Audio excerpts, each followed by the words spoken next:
Hey folks, this week we'll be talking about Endgame versus in-game scoring. Stick around. You're listening to the Beans and Dice podcast, a podcast about how we game. That's right, this is the Beans and Dice podcast, a podcast about how we game. I'm Mitchell. And I'm Wayne. You've been playing some games lately, Wayne? Yeah, actually, we're getting ready to go to Dice Tower East, obviously, in a day or two, or by the time this release, we'll probably be there. But I got to go over to my buddy's house last night and get a game night in. First time it's been to his place in months. So it's good for them because him and his wife and another friend hadn't gamed a lot. I've been gaming more with, the Beans and Dice crew and the game days and stuff, but it was good to get a game day in. So Yeah, I don't know if you guys saw it in the Discord. I was bragging a little bit, but just a bit. For the top 20 of 2023, this month alone, I had 42 new titles eligible, meaning those were just the games I played that I hadn't yet played in 2023, or that, and that's not counting if I played them multiple times. And of those, only 11 were games I had played before. All the rest were new to me games. So it has been a great month with no theater for me and no work, just gaming all the time. 40, so all of you out 42 there unique games this month. Yeah, actually, it was more than that because some of them were games I had played earlier in 2023. Yeah. These are just the new additions to the list. That's insane, dude. Yeah. So one of them, it was actually the second to last one I added to the list. It was Mind Management. So we had talked about this game last year because it was on the Dice Tower nominees list, and I don't think any of us had played it. And honestly, going into this game, I was a little hesitant because I've been burned before by one versus many games. I know a lot of people like Fury of Dracula. I've played it twice, and both times I had a horrible experience. And I think it was just part of the reason, to be fair to Fury of Dracula, is that the person who owned the game, who was teaching the game, was Dracula, and everybody else had either never played it or only played it one time. And so they just mopped the floor with us, and we had no idea where Dracula was. And I was like, I'm never going to play a game like this again. I remember Beast, whenever it hit Kickstarter, the concept really intrigued me because it reminded me of, I don't remember, a video game I played where basically you play as like the dinosaur and everybody else has to hunt you down. And so you're really strong. And basically the same idea. And I didn't back the Kickstarter just because I hated Fury of Dracula so much. But Mind Management, I was telling BJ and Jared the other day, it has saved that genre of one versus many hidden movement games for me because it just does it so masterfully. So it's actually, I think, based on a comic book that I had never heard of.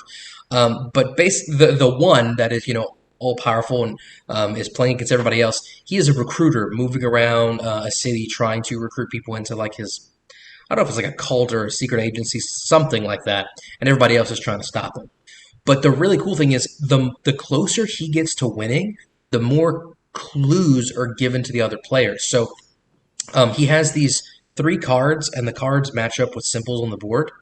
And so basically he has to go to those symbols to get his recruits.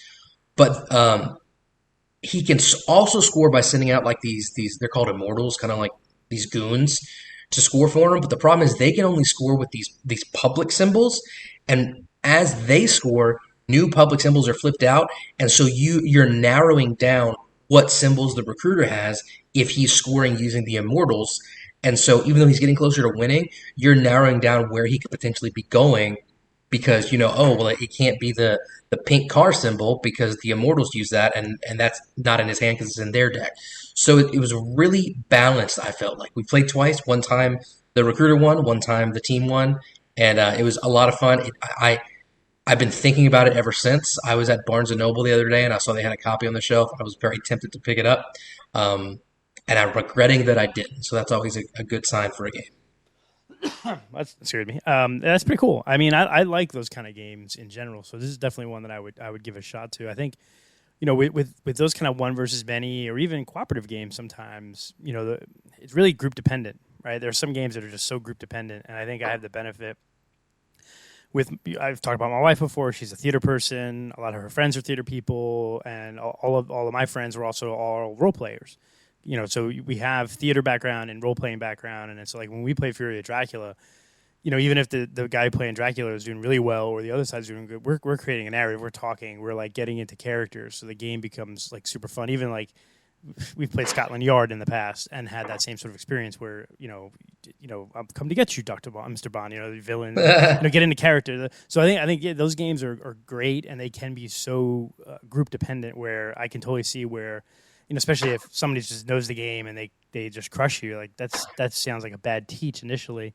and or just you got to get into it, like especially with like a Fury of Dracula. If you're in character and you're acting out the cards, that makes the game a lot of fun. Although the game does stay a little long, maybe a lot. That's a big knock on it, is that it takes a little while. So cool. It sounds like a good. What about you?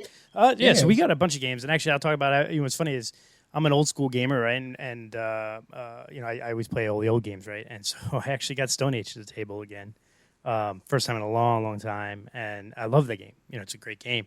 And what's interesting is my buddy and his friends had never played it, and so, but we love, worker placement, Raiders of oh my God, the North Sea and Waterdeep and those kind of like you place your workers and point salary type games.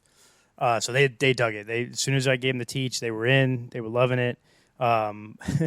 Love I love the aspect of Stone Age where when you place the workers, you get dice, so you could just roll really poorly, and so sometimes that can be kind of crappy. It's like, oh, I put 3 workers there and I rolled 3 ones, great, But I think it mitigates, it puts a little bit of luck into the game, which I know some people may not like, but I think it mitigates some of the runaway leader or sometimes you just have a bad turn, right? Except for my buddy Steve, who just always rolls 6s. He's like, oh, I need 2 6s. Boom, oh, 2 6s, great. Every time, But I thought what was interesting is even in the group that we had on last night or Sunday night at the game night, I explained the endgame scoring, I explained how it goes, and we played the game, and they were loving it. And then when the endgame scoring hit, there was like a light bulb that went off in them. Is they knew the buildings, they understood the buildings and buying the buildings and getting points for the buildings, so they all had decent building score. But it was the cards. And in Stone Age, there's cards that score based upon your agricultural level or your tool level or how many buildings you have, and it's multiplied by the number of figures on that card. And if you collect a bunch of the same cards, you have a bunch of those figures. So let's say you have your agricultural level can go as high as 10. You have it at 10. If you have 2 guys on a card, that's 2 times 10 is 20, right? But if you have 5 of those guys, that's 5 times 10 is 50, right? And so there was like this light bulb that went off. With all my friends at the end scoring going, oh, we totally missed that little interaction, and that's I ended up winning, which I always hate, because it's the first time they had played the game, but it's first you always hate winning a game you teach, but it was just like, well, I tried to explain to you guys it's the number of these figures on the card times the thing, and then they were just like, yeah, we kind of got that, but we knew it was somewhat important, but didn't quite realize how many points you can score with that, right? And I said, well, average, whatever. So that'll segue into our discussion topic. Real quick, sorry, before you segue, yeah, but I want you to talk segue. about. I want to talk about Stone Age. That's what I said. Before we do this, let's get your thoughts on Stone Age. So yeah, I've only played Stone Age on BGA. I need to play it in person because I didn't enjoy the BGA play. So back in the day, before BGA was cool, before anybody in the Beans of Dice was doing it, because I remember I used to try to get people to play on BGA and no one would, and then Wayne decided he was going to start playing a few months later, and then they all wanted to. Anyway, back in the day, but before the buyout of BGA, or the early days of BGA, me and my buddy Doug, we set out to try to play every game on BGA when there were way less games. We did not succeed because shortly after that was the buyout, and they were adding new games all the time. Anyway, so we had never played Stone Age, and we watched the rules video, read the rule book, and we played, but just something didn't click in our brains, and we just didn't fully understand it. I remember him saying so when does this end? Do we play forever? Or at what point? And so I think we need a good teach and on the table, not digital, before I can give it a final review, because that one game on BGA, we didn't know what we were doing. I just love it. It's not a super heavy game. And that goes back to the topics from previous podcasts where we talk about the 500 cards and the unique decks and this and that. But Stone Age is fairly straightforward. It's an old school worker placement game. You place workers here, you roll for resources, use those resources to buy cards and buildings, and then you score. Right? It's just that little quirkiness with the end game scoring that can get a little funky. But yeah, I enjoy maybe we it. should make a podcast cinematic universe, because we're going to keep making callbacks to previous podcasts. Yeah, maybe. Right? And really, you're not allowed to listen to this one until you've listened to the 20 previous ones. We gotta remember the episode number or whatever. When we talk about it. But, and Wayne is secretly a scroll. Yes. But talk to us about our topic. Made me think about the topic for today's podcast, and that's why I threw it out there.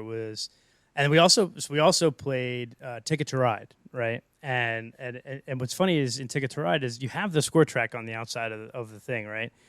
And there's I would say 80% of Ticket to Ride players don't bother moving the score track as they lay the trains, right? I do.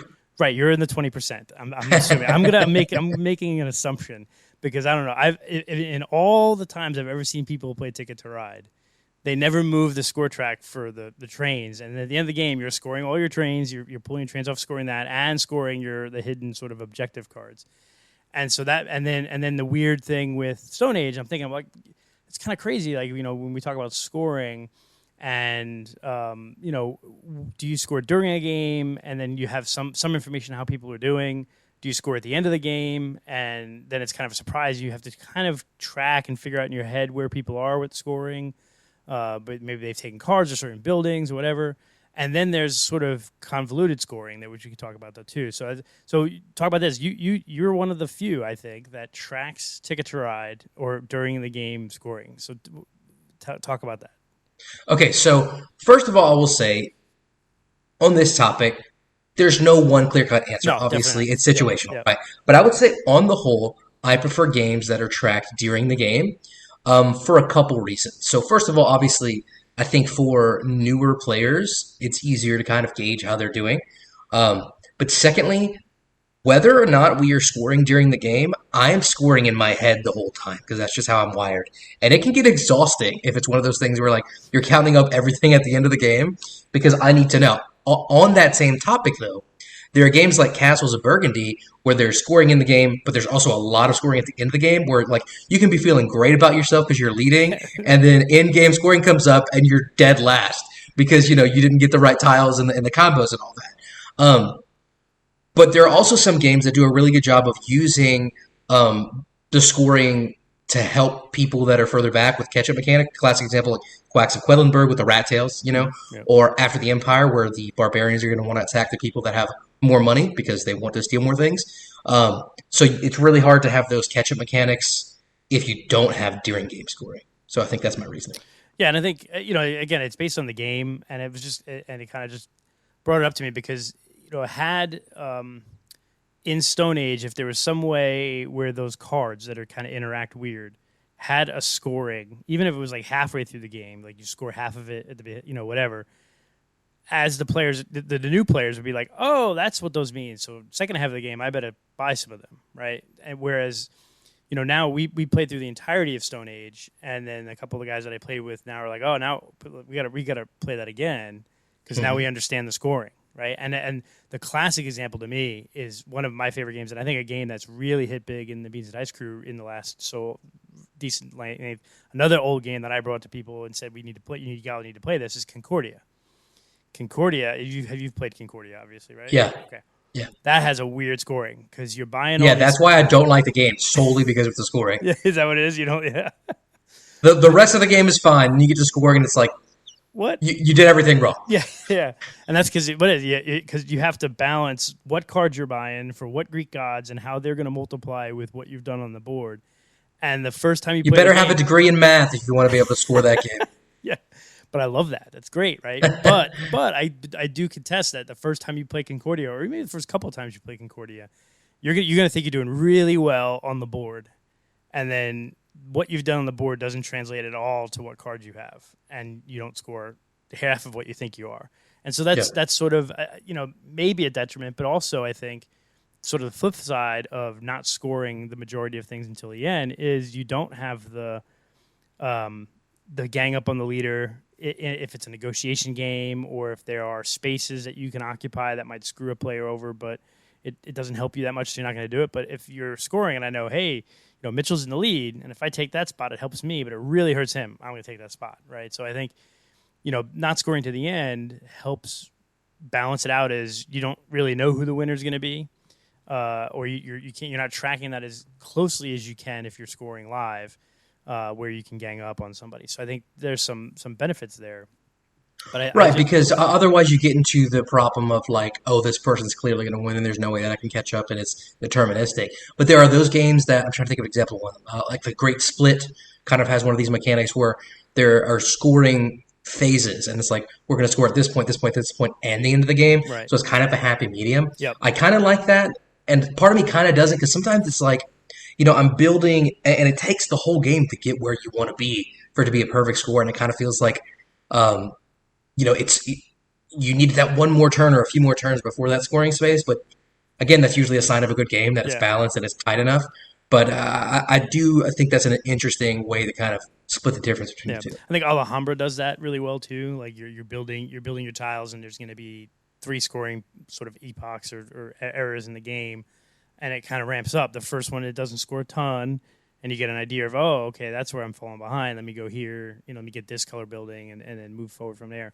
So that it's interesting. But like what's to circle back to the Ticket to Ride thing, right?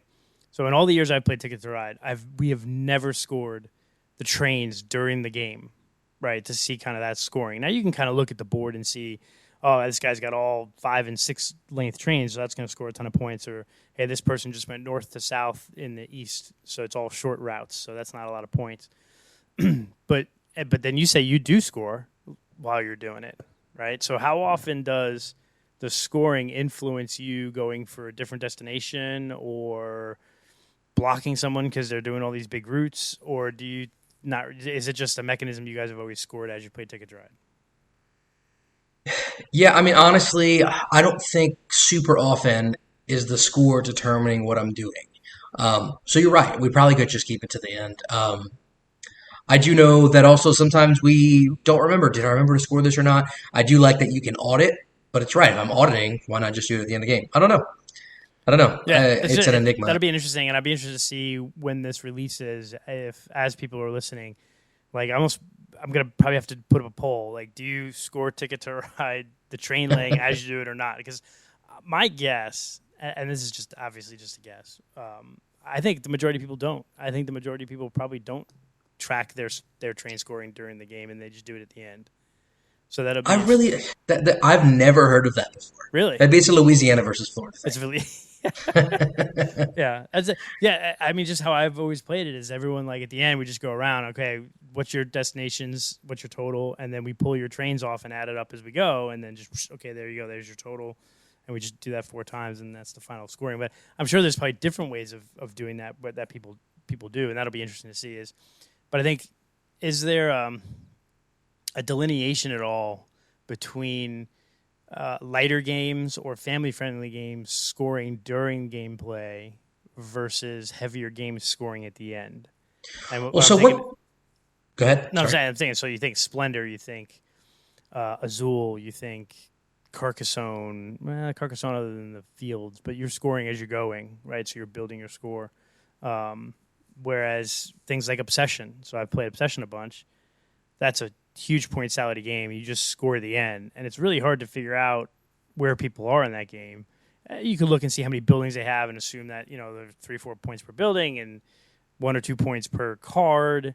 But like that's just a whole big here's 140 points at the end of the game, right? There's no really way to get a true gauge other than the middle point where you choose who gets the family member, like the famous person that joined your family for the turn.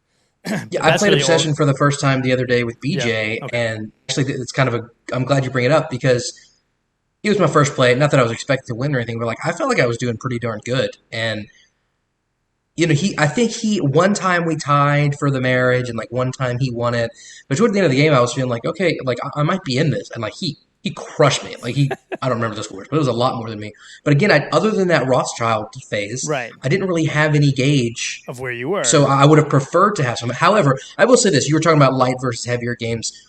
I feel like usually with heavier games, they have a lot of in-game, this equals this many points, blah blah blah blah, which I think is nice. So that you I hate whenever I get to the end of a game and I've done a big scoring thing and then my last couple turns or last few rounds don't mean anything because I can't get to that scoring thing again. So it is nice whenever, at least I can get these resources for a few points and I can min-max how to get the most points, right? The problem is if games don't come with a player aid that adds all that stuff up, the whole game, it's is this worth anything at the end of the game? Is this worth anything? Back and forth. I was playing last night Role Player, which it's not in-game scoring, but it's a similar idea where there are 4 different ways to get money throughout the game. But it drives me nuts that it's not consistent. I think, I still don't even know right now. I think a gold die is 2, but if you finish an attribute row, it's 1. But if you discard a card, it's 2. And it's if it's going to be in-game scoring, I feel like it should be less complicated or have a clear player aid for that, or else it's just going to be constantly checking the rule book. Yeah. And interesting too is like, so the other, I played a game of Tapestry online just recently, and I thought I was doing pretty good, right?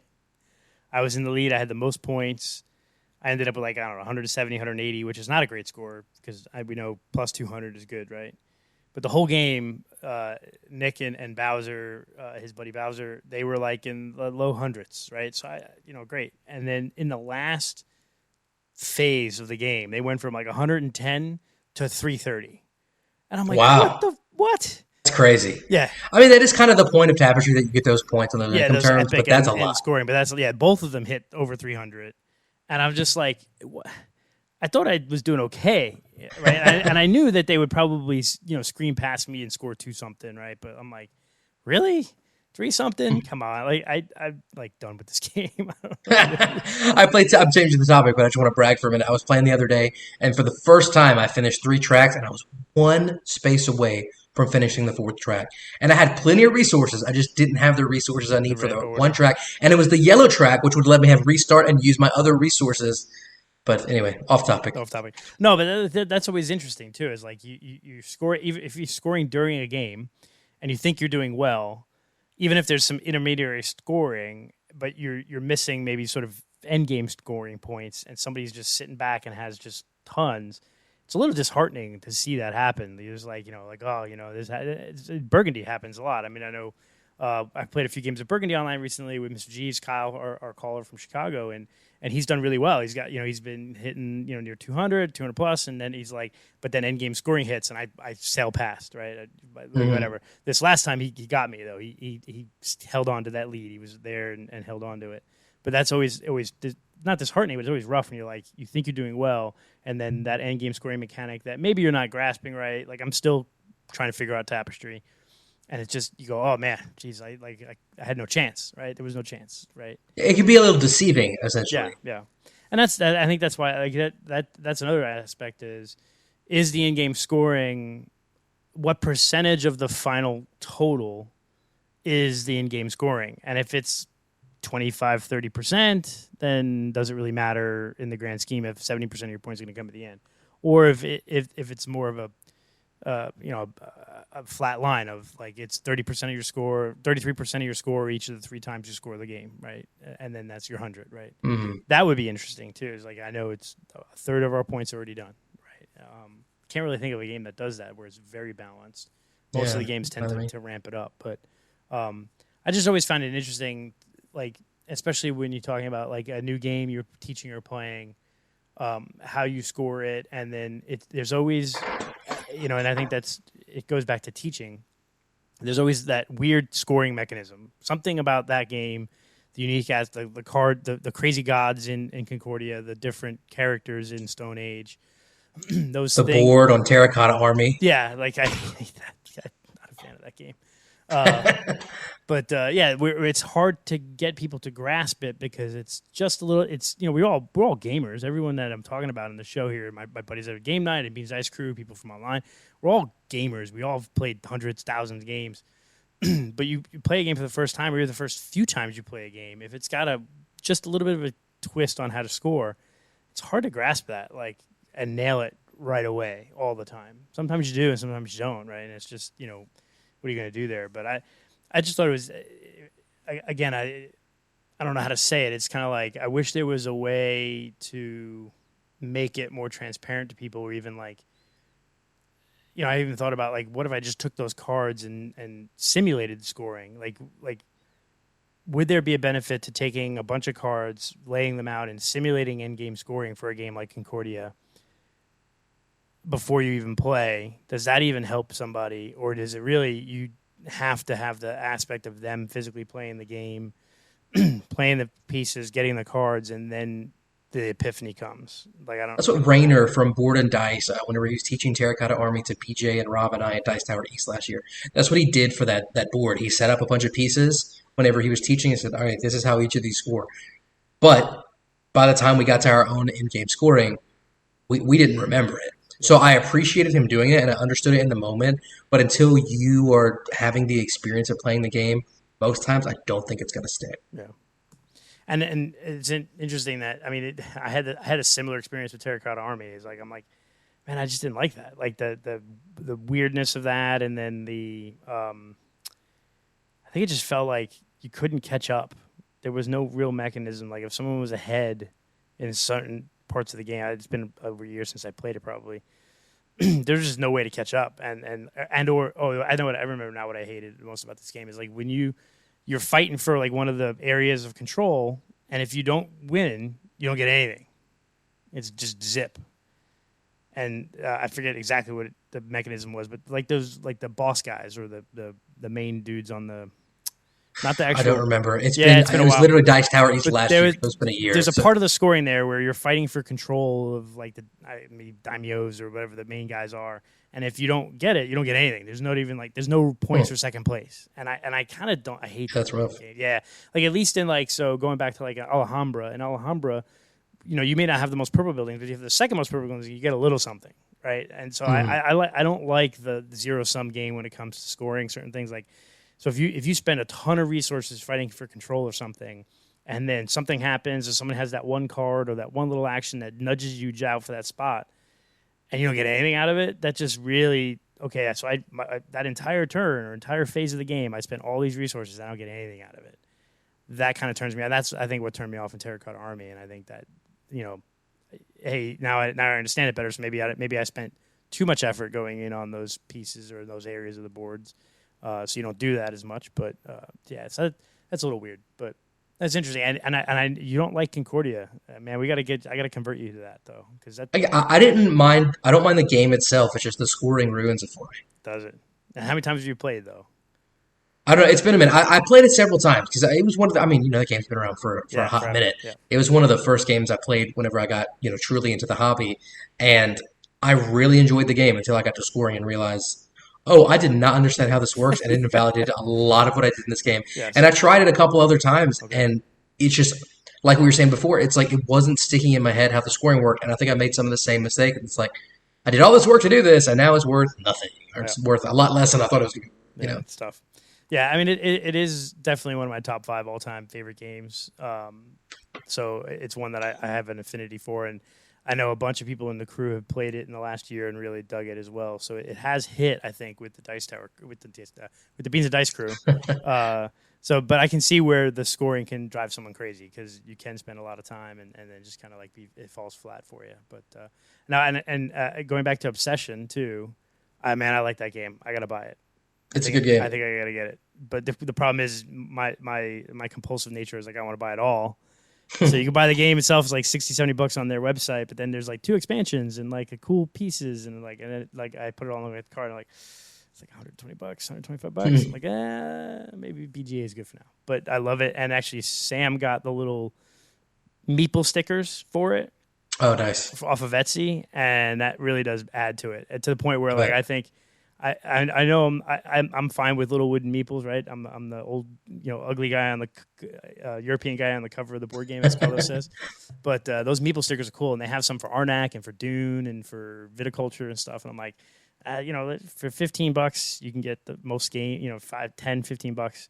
That's not as bad of an investment as buying like upgraded like acrylic pieces and stuff. Right. It kind of really does make it look good. And the Arnak one looks cool. So I might be picking them up after Dice Tower. So nice. But yeah, that's good. So yeah, any other thoughts on the scoring topic? No, I think that's pretty good. I mean, I just sort of interesting. Just I always love to hear what people have to say about it. I mean, I'm kind of in between. There's some games that require end game, some that require mid game or during game. But I think it's just sort of your preference or I'm really interested to see what people say about the Ticket to Ride thing or games that that have a score track where you can just add it up at the end. Or you can keep the score live. What do you do? I'm trying to think of some other games that do that. Where you can I'm a horrible person, but whenever I see people using a calculator for simple addition to in-game scoring, I judge them so hard. Really? It's like it's not that hard to add 2-digit numbers, man. Just start adding. No, here's in defense of that. Yeah, if you give me, hey, what's 33 and 44? Yeah, okay, I can get it. 77, good, all right. But then remembering that number and adding other numbers, right? And then the guy across the table is going 22 and 20, blah, blah, blah, blah. Like, oh, really? So it's not even so much that I can add the numbers. It's just remembering it at later, I didn't realize I was calling you out. I've never played with you in person, so oh no, I was just talking about people in I don't do it all general. the time. If it's just 2 numbers or 3 numbers, that's fine. But if I have to add up, like if the game has scoring where you're adding up like 5 different sections of numbers, I generally will type in the number I added up. So after I do 2 sections, okay, that's 77, and then I'll add up a couple more and then do a thing at the end. So I will use a calculator from time to time, mostly because when I hear other people talking numbers, I'm like, I might forget the number that I just added, and I'm like, son of a bitch, I'm not gonna add this number again. That's all that is. It's the old man in me. You're still young. Yeah, that makes sense. Wait, so you're about to. You're in classes in 10 years, and you're in classes and using the calculator. We're going to come back to this Carlos podcast. gave me so much flack for 2 weeks ago whenever I'm like, I'm not that old or whatever. We're going to remember this when you're at a game. Yeah, we'll come back and listen. And you put on glasses and go, let me get up my calculator, guys. We're like, yeah, you see? Young brain. But yeah, no, I don't do it all the time. But there are instances where I will bust out a calculator, mostly just to write in the interim number that I'm adding up amongst different scoring, or like a game where you score like one area, so we all score that, and then we're gonna score the next zone or the next section or whatever. I'm not gonna remember a minute later what number you told me a minute ago was my score for that section or zone, so I'm gonna pop it down on my phone or something. So yeah, you called me out on that, but that's cool. I'm good with it. I had numbers So you're all day about to long, be but so exactly. You're a numbers guy. Whatever. You're about to be leaving for Dice Tower East. Yep. So you guys are going to do a call-in show Thursday? Yeah, I believe there is. So this should we'll hopefully get Carlos to drop this Wednesday morning that we're all headed out to Dice Tower. We know tomorrow is 4th of July. We're recording this Monday on July 3rd. But a lot of us, there's probably 15, 20, 25 people from the Tampa Bay area at least or more going to be driving out on Wednesday. And the idea is to have a call-in show Thursday. Carlos is going to bring his equipment, and we don't know if we're going to set up in the hall like they have in the past, or maybe just outside. Because if it's just outside, then we can have a beer or two or something like that. And the idea is, I think Carlos would like anyone who's called into the show or anyone that's a friend of the show that's there just to come by. He's going to have like 4 or 5 mics set up, and then this way, everyone can get like a minute to just say how the con is going or what they're, Yeah, we did something similar to that last year. We kind of cycled in and out. Yeah, it was cool. So that's the hope. That's what he wants. Tom Vassell even popped in. Yeah. So we'll see. Of course, the first time I go to Dice Tower East, you and BJ don't come. So Louisiana crew is not going to be there, which sucks. Yeah. I mean, you should have come the last 2 years. I should have. But no, it'd be good. I'm really glad I did not do my. So anyway, So there. Good. I was going to say, I'm really glad I didn't go to my work convention because everyone is stuck in San Diego from the convention because it's all out there. And all the weather events and all the weekend travel, there are people all on Facebook from my profession that are all screaming that their flights in Texas got canceled because of the heat wave and flights in the Northeast got canceled because of the thunderstorms. So I'm glad I'm not traveling for work and going to play board games in Orlando. Yeah, that's rough. Good for you. Yep. So anybody out there listening, make sure if you're at Dice Tower East to find one of the Beans of Dice crew, jump in live on the call-in show on camera, and if not, make sure you call in. So it's 9 p.m. Eastern, YouTube, Facebook, and Twitch. And hopefully you guys can meet up with some of the Beans of Dice crew if you haven't already, if you're going to be there at Dice Tower. I know Ron Frazier is going to be there, a frequent caller, and some of the others that we've met over the years. Yeah, be good. It's nice to meet people in person, see people in person. It'll be a good experience. And it'll be good because I'll be able to report back on my first Dice Tower East experience. So. Yeah, cool. Well, I guess we'll wrap up. I'm Mitchell. And I'm Wayne. And this is the Beans and Dice Podcast, a podcast about how we game. Take it easy. Take it easy. Thanks for watching the Beans and Dice Podcast. Don't forget to like and subscribe.